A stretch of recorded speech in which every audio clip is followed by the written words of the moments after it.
Le journal rapportait ce matin des témoignages d'automobilistes mécontents de leur constat d'infraction qui se sont accumulés à leur insu. Il faut quand même se représenter l'histoire des parents qui venaient déposer leurs enfants tous les jours au même endroit, s'arrêtaient momentanément quelques secondes pour le temps que l'enfant, j'imagine, sorte du véhicule dans une section où c'était interdit de s'arrêter.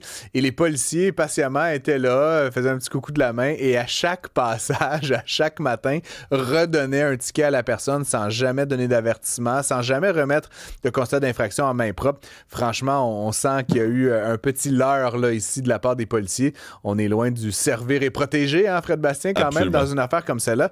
Bref, j'en parle avec Thierry Rassam, maître Thierry Rassam, qui est avocat et président de SOS Ticket. Bonjour, M. Rassam. Bonjour, M. Gosselin.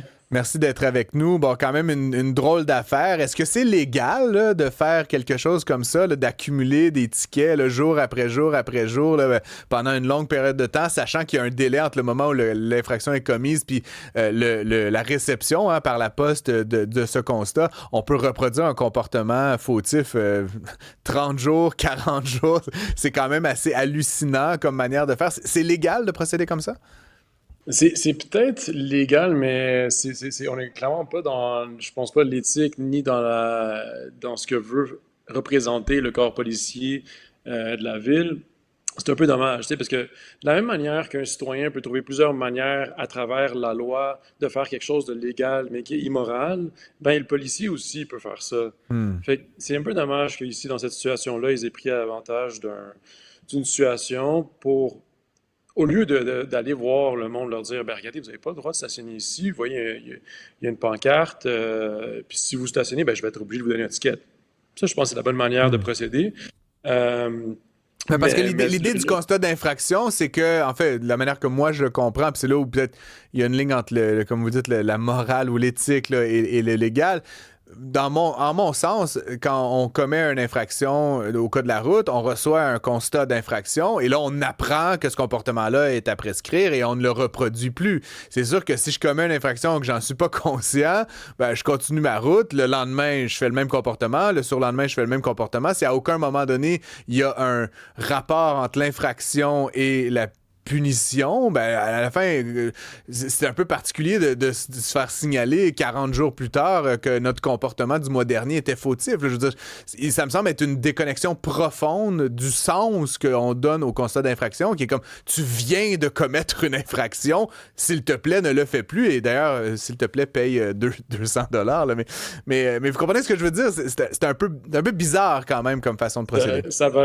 C'est complètement à l'encontre de l'objectif même de la loi.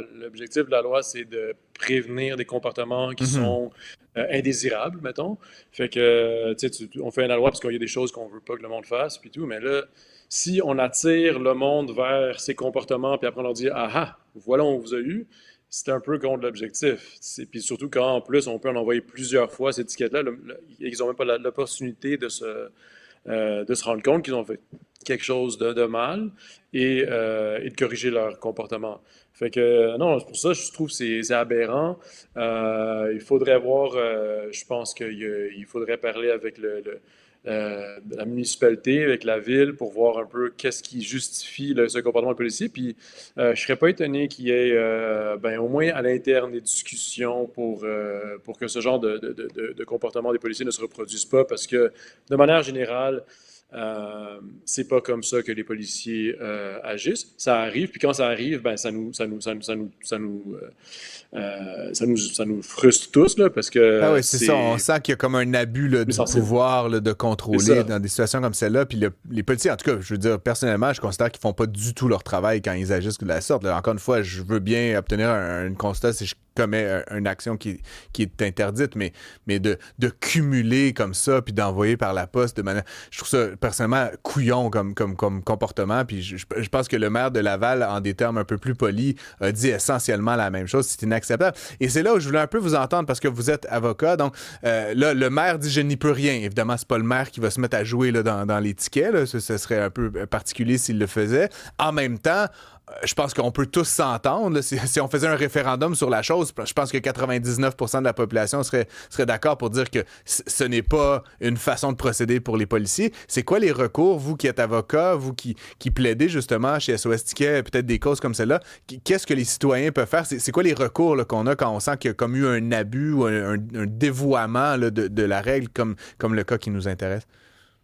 Ben, c'est ça. Dans un cas comme celui-ci, c'est sûr qu'il faut séparer encore une fois la légalité et la moralité parce que Mm-hmm. le ticket a été donné en toute légalité. Il y a un article du Code de la sécurité routière qui a été enfreint et il y a une preuve qui a été documentée par le policier, puis il y a un constat qui a été émis.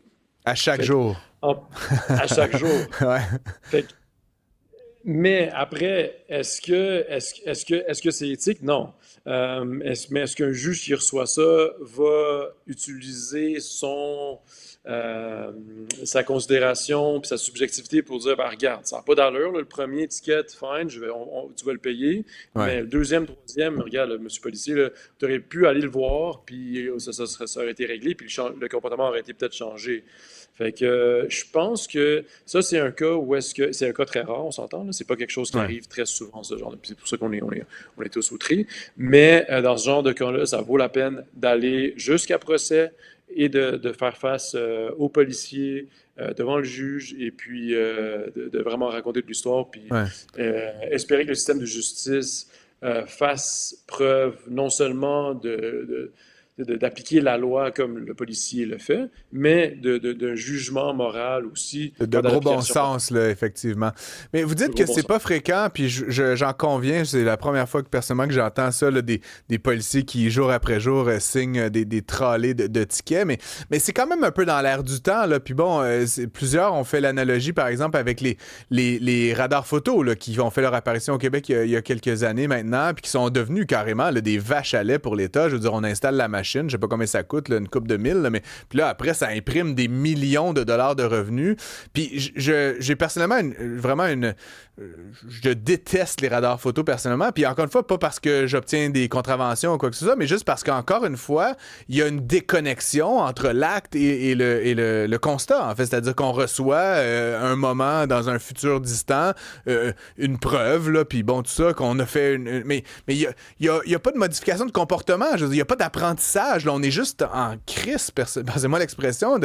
Il y a 6 semaines, je roulais à 71, c'était 50. Tu sais, je comprends mal, encore une fois, qu'est-ce qu'on essaie d'accomplir. Sinon, c'est une forme de fiscalité confiscatoire. Là. Je veux dire, on essaie juste de prendre de l'argent aux gens sans la dimension apprentissage qui doit venir, il me semble, avec tout ce régime où on châtie, mais pour que les gens modifient le comportement. C'est pas vrai qu'à 6 semaines de décalage, je vais aller moins vite. Peut-être que c'est la seule fois de ma vie que je vais passer là. Vous comprenez ce que je veux dire? C'est une drôle de manière de concevoir là, la dimension punitive du code de la route que de décaler, encore une fois, le constat de l'action. Je sais pas si vous me suivez. Ben, 100%, là, puis je comprends un peu ce que vous dites, c'est que le comportement fautif, il est pénalisé tellement plus loin dans le temps que il y a plus de lien entre la punition puis la correction. C'est comme, je me rappelle même plus, moi, il y a 6 semaines, où est-ce que j'étais. Ah, tu dis que j'étais là, puis t'as une photo. OK, oui, effectivement, ça a l'air d'être moi, puis je peux rien dire par rapport à ça. Mhm. Mais bon, OK, je vais le payer, puis je passe à autre chose. Ça me fait mal au compte de banque. Mais de là à dire que ça va corriger mon comportement, c'est vrai que non, parce que tu reviens un peu à nos réflexes rudimentaires, puis comme comment on veut apprendre à un enfant ou un chien de se comporter, ben le comportement fautif, on le punit tout de suite. Parce que si tu dis 2 semaines plus tard, t'aurais pas dû faire ça, ben je veux bien, mais il n'y a pas grand-chose qui va changer. Fait que il faut ça aussi, ça revient un peu à ça. C'est une analogie un peu. Non, mais l'analogie est. Non, Non, mais au contraire, je suis bien aligné avec vous. Là. À la limite, j'avais envie de dire comme dans un couple. À la limite, vaut mieux le dire tout de suite que il y a 6 mois, chérie, tu as fait cette affaire, ça m'a déplu. Je suis avec Fred Bastien en studio. Fred, j'imagine que le sujet fait réagir quand même un peu. Oui, bonjour, M. Rassan. Moi, il y a beaucoup de personnes qui nous écrivent, notamment Kim, qui dit, bon, elle, dans son cas, elle contesterait complètement. On a un autre message qui vient de rentrer aussi, là, quelqu'un dit que le SPVM est parfois outrageant avec les trappes coin Hochelaga et Journal de Montréal. Bref, bon, pour ce qui est de la question de contester, là, quand est-ce que c'est une bonne idée? Ouais, c'est une bonne question. Fait contester, ça se fait. Maintenant, il y a deux manières de le faire. Tu sais, c'est sûr, contester, il faut le faire à partir de quelque chose. C'est pas juste parce que je suis frustré de l'avoir eu, parce que souvent, on est frustré de l'avoir, l'étiquette, mais on a quand même fait quelque chose qu'on devait pas faire, puis on s'est fait avoir, puis le policier, il a tout documenté ça. Tu peux bien contester, mais tu vas juste perdre ton temps, peut-être payer des frais d'administration de plus. Non.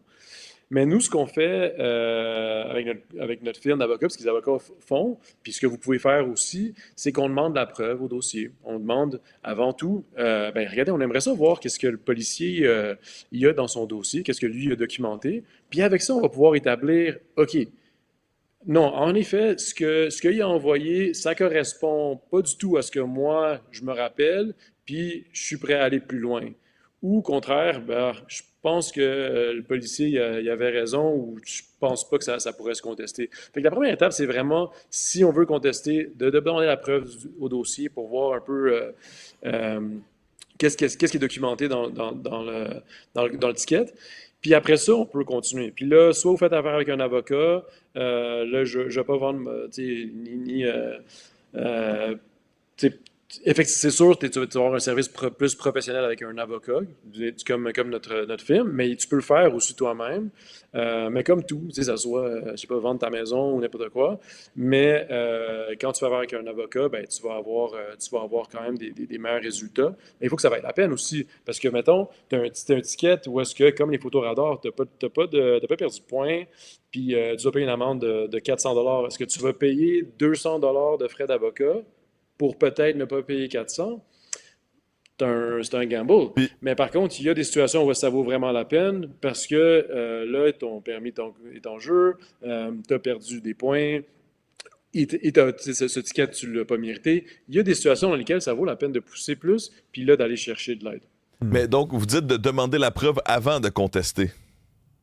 Ben, non, tu contestes en demandant la preuve. Alors, on reçoit le ticket à l'intérieur d'un délai de 30 jours. C'est important de le respecter, ce délai, parce que sinon, après, c'est comme si tu acceptais tu déclares coupable, dans le fond, si tu contestes pas à l'intérieur de 30 jours. Mais si tu contestes, tu déclares non coupable dans le délai, puis tu demandes dans le détail, là, au lieu d'écrire toute ton histoire que tu penses, ben non, écris je demande à avoir la preuve au dossier, puis là, tu pourras l'obtenir un petit peu avant la date d'audience. Je comprends. Très intéressant tout ça. Évidemment, on va souhaiter que ceux et celles qui ont été victimes, j'aurais envie de dire, d'un certain zèle, trouvent une forme de clémence auprès des juges. Pour ce qui est des radars photos, je vais moi poursuivre ma quête. Ma quête un peu soft quand même. Mais merci, Maître Thierry Rassam. Je rappelle que vous êtes avocat et président de SOS Ticket. Merci.